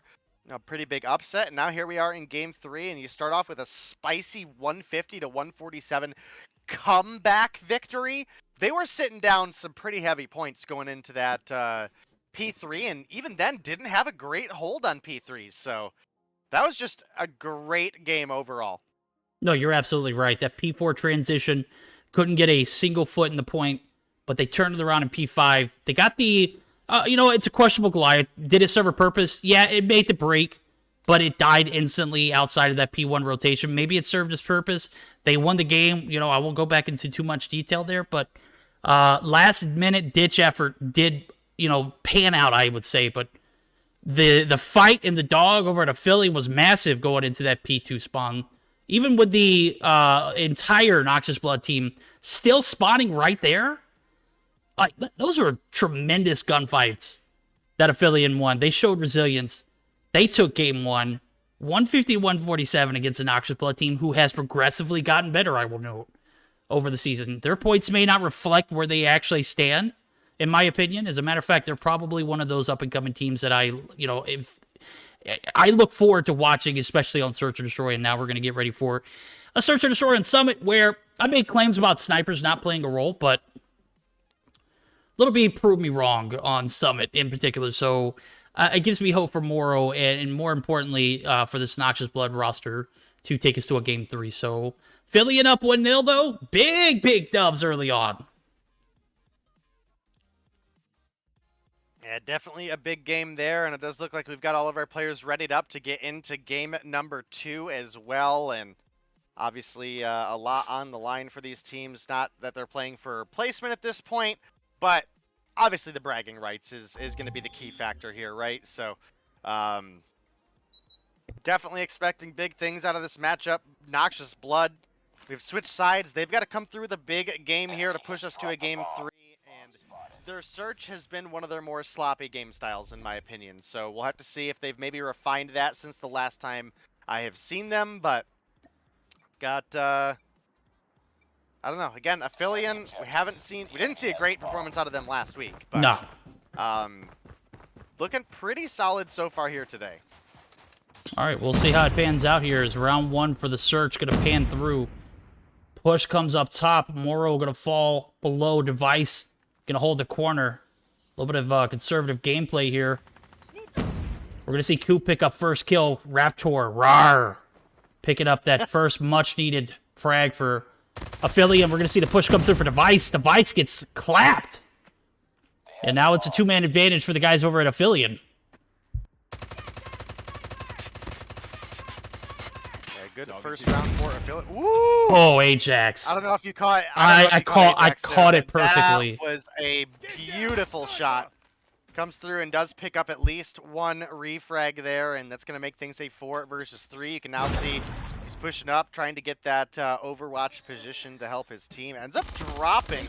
I don't know if this is the play I would have went when, I'm mainly rocking a sniper, but drops on down, gives a huge sound cue to Greek there, and that's going to be a kill coming through for the side of AE, and they close out round 1 with a fairly decent lead. I mean, a 4v1 is not an easy one to overcome, so. Absolutely not. As we see this second round come through, Device going to make the push up aggressively, is not going to peek his corner, and Captain going to pick up his free 3rd kill. Device drops, Coop drops. Coop was a big influence on round number 1, as well as Captain. Captain picks up his 3rd right there. Kel holding back the line. Ajax bomb in hand. They've got top control. Need to clear out the angles before they make this push up. And they're not going to get anything for free here, as I do see Murad actually holding the B site as well, kind of around the corner.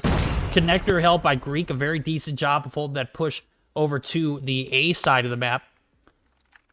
And literally a standstill right here. 1-for-1 trades, nobody able to capitalize on it. We're going to see Greek reposition. Bomb still in the hands of Ajax. I call him Ajax, just sounds better. Nothing to work with here is a little bit of stalling, but they've got 50 seconds on the clock. So 1-for-1 trade, still nothing perspired there. And a little bit of anxious from all these players. Look at them. They're not moving, but they're moving.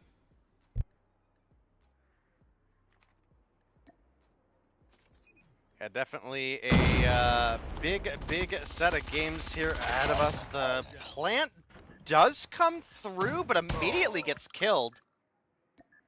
So that could be a big opportunity for them to regain some ground here. It's a 3v3 with 30 seconds on the clock. Can Noxious Blood clean it up? Moro did come through with 2 in the feed to get us to this situation, and now AE, they're sitting down 1 player. And it's starting to look like this round is going over to Noxious Blood. Could very well be the case. Nokia going to be 1 shot. Captain going to find Apollo. Nokia is in fear of being taken down. He is absolutely demolished. Moro, though, has perfect positioning. No harm, no foul. The push comes through. He gets demolished. Does the bomb plant stick? Greek, you're a god. Well played, Greek and Captain. They pick up 2 rounds in a row, and that was a massive 2v3 to overcome. Led by the guy, Captain. Sticking to his name, man. Played absolutely flawless with Greek there. Greek obviously stuck the plant. That takes a lot, or stuck the diffuser. That takes a lot of, like, trust in order for you to do. A lot of players making that mistake of, hey, you know what? We'll hold the site and we'll be fine. But Moro peeking that site. There's obviously some great communication within this team. Yeah, now we're spawned into round 3, 30 seconds in, no first blood yet. So we do have Ajax with the bomb. He's sitting mid-building right now, which I'm gonna be honest, if you die with the bomb here, that's a death wish for the rest of your team.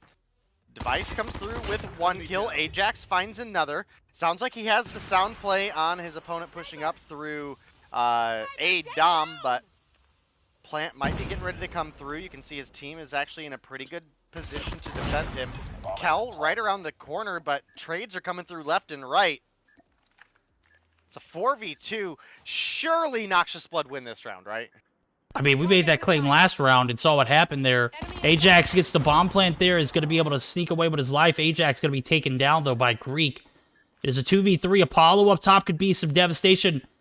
Apollo finds 1. That should be the kind of enforcement, and Kel peeks around the corner like he had no idea what was going on. 2-1, though. Still in favor of Aphelion, and Noxious Blood composing themselves. The best round we've seen from them yet. Obviously, last round was, you know, a better... So I'm seeing a trend of them getting better each and every round. Last round was for sure the round for them, as they obviously took it, but we'll see how they perform here as they, you know, kind of increasing in value here in this Search and Destroy. We'll see if they can keep that pattern rolling, though, as the push comes in. Ajax still up top, not going to be in that compromisable position, but still pretty out in the open. Greek going to find first blood, and that is all that Aphelion need to maintain the rotation. Device up top, actually going to be naded. Is not going to hit. Greek's going to be in danger here. Should be interesting. But Device still up there. How is he still up there? No one's gotten him. Murad in the background finds Nokia. It's a 2-man advantage now for the guys over at Aphelion. Enemy contact. Aphelion looking like they could probably close this round out as well. Device somehow killed himself there. Felto's dead. Didn't have lightweight. Did Yeah, didn't have lightweight. Ate a little bit of bullets. And fell to his death when he was trying to escape. Yikes. Well, happens. I'm glad you caught it, because I didn't. That's the only thing I could assume. If I take a look at his loadout, he doesn't have lightweight on. No, he has Skulker. Everyone has Skulker for... This is like Skulker season right now. Nobody uses lightweight anymore. Skulker MX-9, way too OP. Coop, however, is going to find first blood. Not even going to be able to use that Skulker this round, and this is Aphelion manhandling the Noxious Blood team. Ajax drops. Moro going to be in a 1v4. Finds 1, though, from Kel, making it a 3-player push over here. 1v3 style now. Moro doesn't have bomb. In a rough spot, yeah, it's down in a very rough spot. I do see Murad actually kind of manning that staircase there, too. Well, you can see the whole team knows bombs down there. Like, they are, they're ready for it, so... Definitely a not great position for Moro to be in. Could he clutch it up? Yes, of course, but he's only got a minute to go. He's got to find a rotation over, and it looks like he's about to rotate right over into one. Not sure what happened there. Looked like maybe the trigger didn't get pulled. Either way, doesn't pick up the kill. An AE lead 4-1 right now. Now, what we will say is things are about to get a little dicey here. We've made several claims about this map being defense oriented, like it's favorable rather. So the defense is going to have that advantage being on the bottom side of the map. You literally don't have to walk too far in order to actually get to either site. The attacking side for AE is going to have to be on point, though. You can't drop 5 in a row, so obviously you're going to lose, take it to a game 3. But you need to find at least one round here. Moro going to find one himself. And this is going to be the moment of revenge here for the guys over at Noxious Blood. Nokia finds another. This is a 2-man advantage now. This is what we were speaking about. Map control on the defense side is very easy to handle. Going to need to see Aphelion put up a stout attacking strategy at least one round here.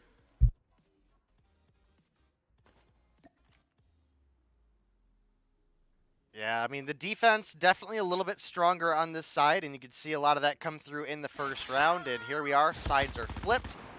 And for the first time, realistically, Noxious have a bit of a player lead. As I say that, Kel coming through with another one. Greek finds Ajax as well, and now the tides have turned. What was a 5 versus 3 is now a 3 versus 2.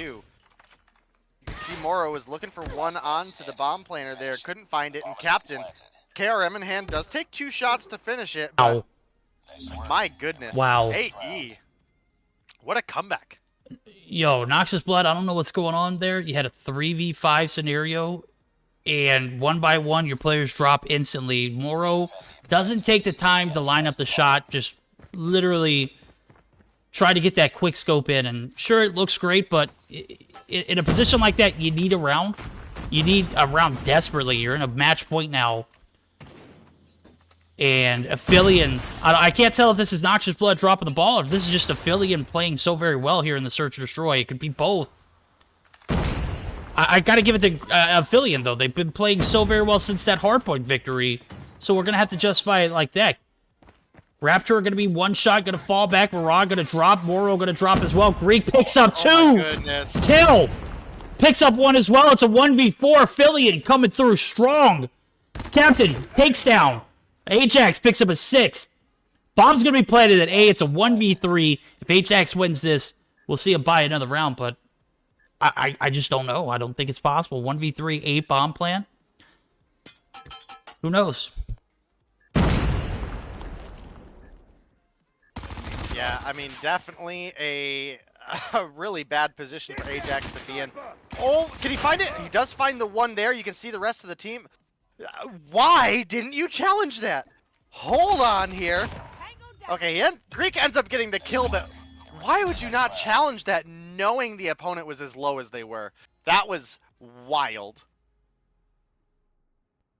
Bro, I was sitting there shaking my head at the same time, but obviously the reposition panned out. 2v1 OP. Aphelion stepping in. Literally with 4 games left in the season, they dropped 2-0.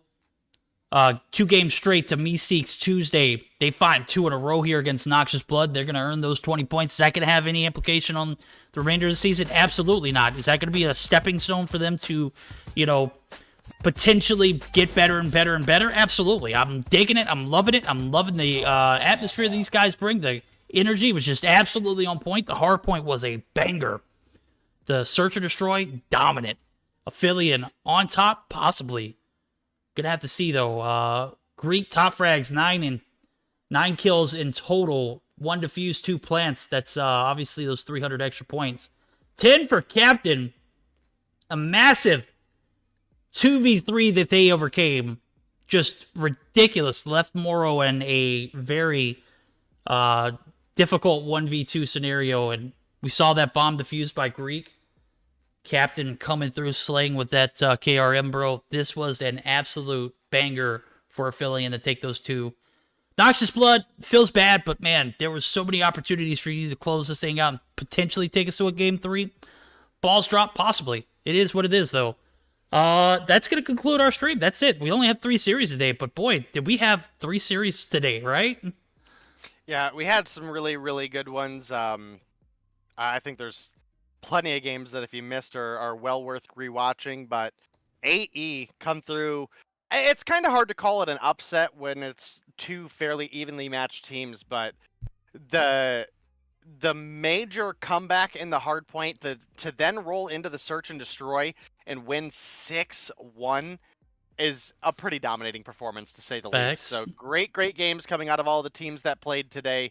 And make sure you guys come back. Next week is going to be the final week. And as we were mentioning, the bottom 3 teams are kind of out of the running just with the way things did play out there, but still a lot on the line for some of the teams that are slightly above there. With our update on the score, it's going to be largely Anarchy, Qlash, and Gallant. Maybe even Meeseeks EU fighting for that number 5-6 slot area. And one of the biggest games that you guys are not going to want to miss is that Anarchy versus Qlash, because that alone may be the deciding factor between who's going to get that 6th place spot. Anarchy right now at 60 points in 7th place, and Qlash 65 in 6th at 65. Yep. So it's a rough spot for both those teams to be in. They've both put in a lot of work. You definitely got to expect Anarchy to come through big. They are our stage 4 champions. Their team is honestly cracked, but open season they just been looking weird. No, you're absolutely right. A few blunders here and there. Obviously, there was one series where they won 2-1, but they had a DQ due to screenshots. So, I mean, the only thing that's holding them back is them. Anarchy is the only thing that's holding them back. As a matter of fact, I'm looking back at all their L's throughout the season. One was trolling from a 2. They won 2-1, but they lost a game or a map on one of the best of 3s twice to trolling. And then one of the times they lost a series because of screenshots. So literally, they are their worst enemies right now. So we'll see how it pans out. I got to take time to thank you guys and the admins as well as the mods, as well as Dave, bro. You guys come through absolutely clutch week in, week out. We absolutely love it. We're going to get geared up for a raid. Be sure to join Day tonight as he is going to be casting Mobile Mayhem NA, and you can actually find me there co-casting at 8 p.m. Eastern time, guys. I know that's about 2 hours from now, so we're going to go ahead and cut out, jet out. We've already done our recap. Don't need to do any more. We'll see you back then, 2 hours from now, guys. Much love.